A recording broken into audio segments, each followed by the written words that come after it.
میں دو حصوں میں تقسیم کروں گا. میں مختصر سی بات کروں گا بس. پہلا کہ آپ اپنی ذات پہ کس طرح سے اس کو کم کر سکتے ہیں, خود آپ اس چیز سے کیسے محفوظ رہ سکتے ہیں, اور دوسرا ایز اے سوسائٹی آپ کس طرح اس کو کر سکتے ہیں. السلام علیکم. مائی نیم is Shahab Uddin and I am student of BS accounting and finance at Kohat university of science and technology.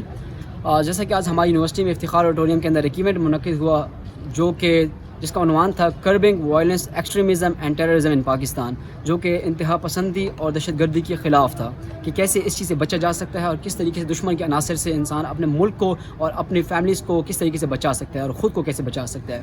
اس میں ہمارے پاس پولیس ڈپارٹمنٹ نے بھی شرکت کی اور ساتھ میں ہمارے پاس former chief council of Pakistan کے ڈاکٹر قبلہ ایاز صاحب نے بھی شرکت کی. ان کے خیالات سے ہمیں کافی آگاہی ملی اور انہوں نے ہمیں تلقین کی, گائیڈ کیا کہ کس طریقے سے ہم اپنے ملک قوم کی خدمت کر سکتے ہیں اور کیسے دشمن کے عناصر سے اپنے آپ کو اور اپنے ملک کو بچا سکتے ہیں.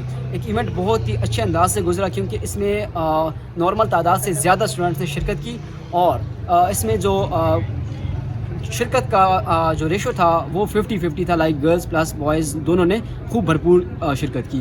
اب ہمیں اس چیز سے فائدہ کیا ملا؟ ہمیں فائدہ یہ ملا کہ ہم کس طریقے سے ہم اپنے ملک کی خدمت کر سکتے ہیں. آج کل جو حالات چل رہے ہیں, جو دہشت گردی کو فروغ دیا جا رہا ہے, اس کے خلاف پاکستان آرمی بالکل ایک ایسا رول پلے کر رہی ہے کہ اس کو بالکل کٹ آف کر رہی ہے الحمدللہ, اور ہمیں اس پہ فخر ہے.